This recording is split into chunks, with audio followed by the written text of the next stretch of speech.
Hello students, welcome to my channel. So student, जो आपका BA first semester में समाजशास्त्र है, समाजशास्त्र की बुनियादी अवधारणाओं का परिचय, तो यही आपका सब्जेक्ट है समाजशास्त्र। और स्टूडेंट, जो आपकी नई शिक्षा नीति के अनुसार सिलेबस है उसको मैंने पूरा कंप्लीट करा दिया, एक एक टॉपिक बहुत अच्छे से करा दिया। अगर अभी तक आपने नहीं पढ़ा है तो चैनल की प्लेलिस्ट को चेक कर सकती है और मैंने आपका सिलेबस भी अपलोड कर दिया है। सो स्टूडेंट्स, आज की वीडियो में मैं आपको 12 ऐसे प्रश्न बताने वाली हूँ कि अगर अभी तक आपने अपने समाजशास्त्र में एक भी यूनिट्स को नहीं पढ़ा है तो बस इन 12 प्रश्नों का उत्तर आप याद कर लीजिए। आपको एग्जाम में पास होने से कोई भी नहीं रोक सकता। आपके पूरे 100% मार्क्स सोशियोलॉजी में आएंगे और ये 12 ऐसे प्रश्न मैं आपको बताऊंगी जो आपके एग्जाम में आने ही आने हैं, जो बहुत इम्पोर्टेंट है। तो चलिए वीडियो स्टार्ट करते हैं और देखते हैं कि कौन कौन से हैं आपके इम्पोर्टेंट क्वेश्चन जो आपके एग्जाम में 100% आएंगे। तो देखिए, आपका पहला सबसे इम्पोर्टेंट प्रश्न है, समाज शास्त्र की परिभाषा दीजिए, इसकी प्रकृति का वर्णन कीजिए।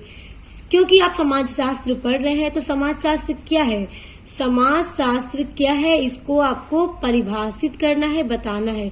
और समाज शास्त्र की जो प्रकृति है, जो नेचर है, उसका भी वर्णन करना है।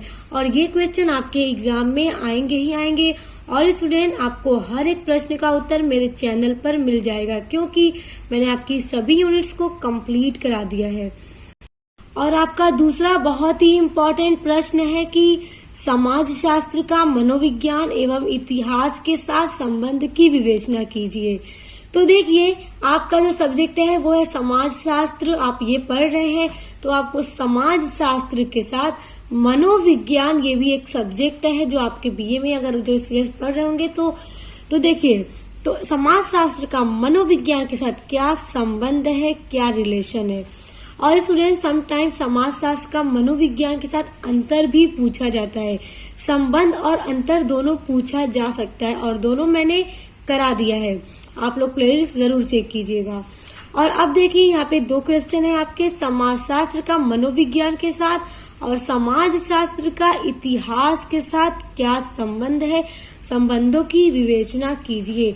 और ये क्वेश्चन एग्जाम में आते ही आते हैं। अब चाहे समाज शास्त्र का मनोविज्ञान के साथ संबंध और अंतर पूछा जाए या इतिहास के साथ पूछा जाए या मानव शास्त्र के साथ पूछा जाए या अर्थशास्त्र के साथ पूछा जाए, मगर पूछा जाएगा, इसलिए इन सबको आप देख लीजिएगा। उसके बाद देखिए, तीसरा आपका प्रश्न है, समुदाय से आप क्या समझते हैं।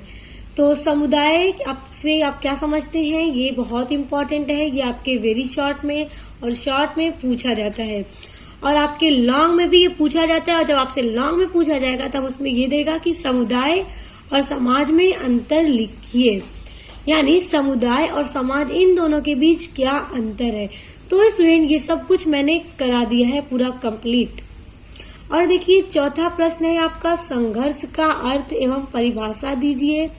संघर्ष क्या है, उसका अर्थ लिखना है और उसके साथ साथ परिभाषा देनी है। किसकी परिभाषा देनी होगी, जो समाज शास्त्री रहे हैं, जो विद्वान रहे हैं, उनकी परिभाषा देनी होगी। तो ये सभी मैंने कराया है, आप प्लेलिस्ट को जरूर चेक कीजिएगा। संघर्ष की प्रकृति को स्पष्ट कीजिए। संघर्ष की क्या प्रकृति है, ये भी बहुत इंपॉर्टेंट है, आप इसको भी देखिएगा।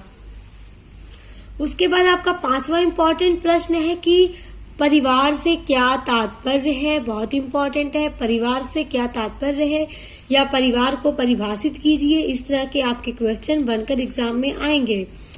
परिवार की विशेषताओं का वर्णन कीजिए। जो परिवार की विशेषताएं हैं वो क्या है, उनका भी आपको वर्णन करना होगा। देखिए स्टूडेंट्स, आपका छठा जो क्वेश्चन है वो भी बहुत इंपॉर्टेंट है। मैंने आपसे कहा है ना कि अगर आपने कुछ भी नहीं पढ़ा है तो बस इन प्रश्नों का उत्तर आप याद कर लीजिए, एग्जाम में आप 100% पास हो जाएंगे। देखिए, नातेदारी से आप क्या समझते हैं। नातेदारी का मतलब होता है रिश्तेदारी, तो उससे आप क्या समझते हैं। और नातेदारी के प्रकारों की विवेचना कीजिए।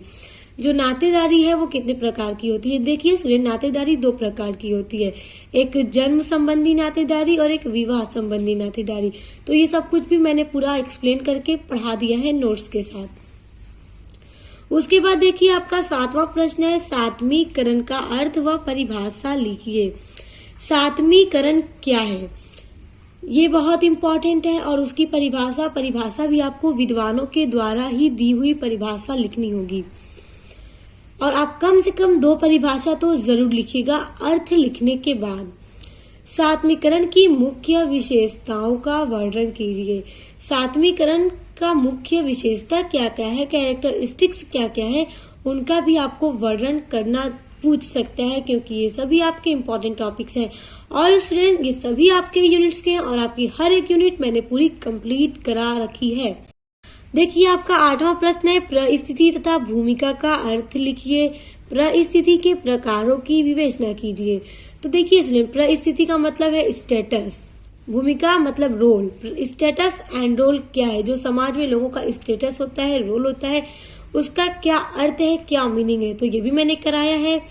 और परिस्थिति के कितने प्रकार हैं, तो देखिए स्टूडेंट, परिस्थिति 2 प्रकार की होती है, एक प्रदत्त परिस्थिति और एक अर्जित परिस्थिति। प्रदत्त परिस्थिति वो होती है जो हमें जन्म से ही प्राप्त होती है, और अर्जित परिस्थिति वो होती है जिसके लिए हमें मेहनत करनी होती है, जिसको हम बाद में प्राप्त करते हैं। तो ये भी मैंने पूरा एक्सप्लेन करके पढ़ाया है, आप वहां से वीडियो देख लीजिएगा, प्लेलिस्ट में चेक करके आपको समझ में आ जाएगा।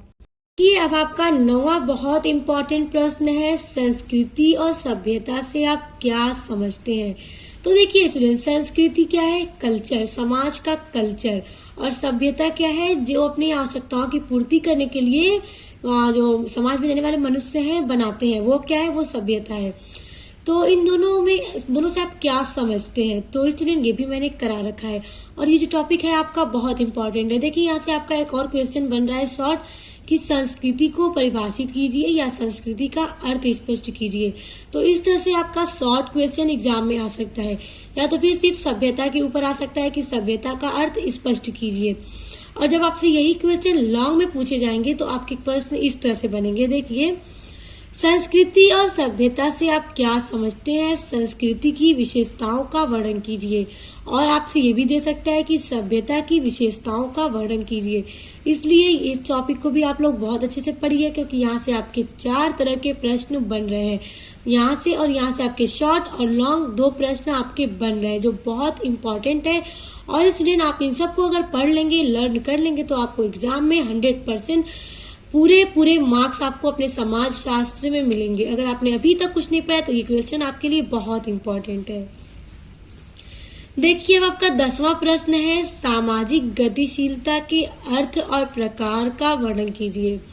तो देखिए सामाजिक गतिशीलता क्या है, जो समाज में उतार चढ़ाव लगा रहता है। जैसे कोई जो सामाजिक गतिशीलता है, जैसे कुछ मनुष्य हैं, जैसे समाज में रहने वाले जो मनुष्य हैं, मान लीजिए एक आदमी है जो बेरोजगार है, अब उसे नौकरी मिल गई, तो ये गतिशीलता है सामाजिक की। पहले वो बेरोजगार था, अब उसे नौकरी मिल गई, तो क्या है, समाज में होने वाला परिवर्तन है कि मनुष्य अपने पहले की स्थिति से निकलकर अब दूसरी स्थिति की तरफ बढ़ रहा है।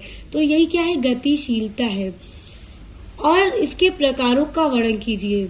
तो जो इसके प्रकार है वो 2 प्रकार के होते हैं, एक क्षैतिज और दूसरा रैखिक। ये 2 प्रकार होते हैं सामाजिक गतिशीलता के। तो इन सबको भी मैंने पूरा नोट्स के साथ कराया है, एग्जाम्पल दे के समझाया है, तो आप उसके लिए भी प्लेलिस्ट को चेक कर लीजिएगा, क्योंकि ये भी टॉपिक आपका बहुत इंपॉर्टेंट है। और स्टूडेंट्स, प्लेलिस्ट आपको मेरे चैनल पर सोशियोलॉजी BA फर्स्ट सेमेस्टर के नाम से मिल जाएगी। और आपका 11वां जो प्रश्न है वो तो मोस्ट इम्पॉर्टेंट है। देखिए, प्रतिस्पर्धा का अर्थ और परिभाषा दीजिए। तो प्रतिस्पर्धा मतलब स्टूडेंट होता है ना कंपटीशन, जो समाज में होने वाला कंपटीशन है लोगों के बीच में, उसके बारे में यहाँ पे कह रहा है। क्योंकि आप समाजशास्त्र पढ़े तो समाज के बारे में एक जो उसकी प्रक्रिया है आपको सभी पढ़ना है, और हर चीज को मैंने बहुत अच्छे से नोट के साथ पढ़ा के एक्सप्लेनेशन के साथ कराया है, साथ ही साथ उसकी परिभाषा भी आपको करा दी है। तो देखिए, और परिभाषा आपको देना होगा विद्वानों के द्वारा दी गई प्रतिस्पर्धा की परिभाषा, जो कि आपको मेरे वीडियो में मिल जाएगी। और देखिए, प्रतिस्पर्धा की विशेषताओं की विवेचना कीजिए। प्रतिस्पर्धा जो है उसकी क्या क्या विशेषताएं हैं उसकी विवेचना कीजिए। तो स्टूडेंट, ये भी आपका इम्पोर्टेंट क्वेश्चन है, आप ये भी लर्न कर लीजिएगा। उसके बाद देखिए, आपका 12वां प्रश्न है और लास्ट प्रश्न है, संस्था को परिभाषित कीजिए एवं उसके कार्यों की विवेचना कीजिए। संस्था क्या है ये भी आपका एक टॉपिक है आपके सिलेबस में, इसको भी मैंने करा रखा है।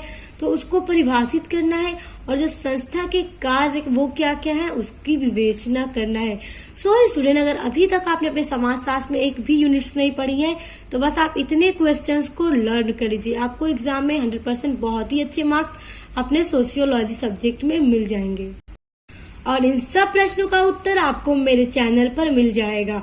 आप सोशियोलॉजी बीए फर्स्ट सेमेस्टर के नाम से प्लेलिस्ट ओपन कीजिए, वहां पे हर वीडियो मिल जाएगी। सभी वीडियोस को पढ़िए और एग्जाम में बहुत अच्छे मार्क्स ले आइए।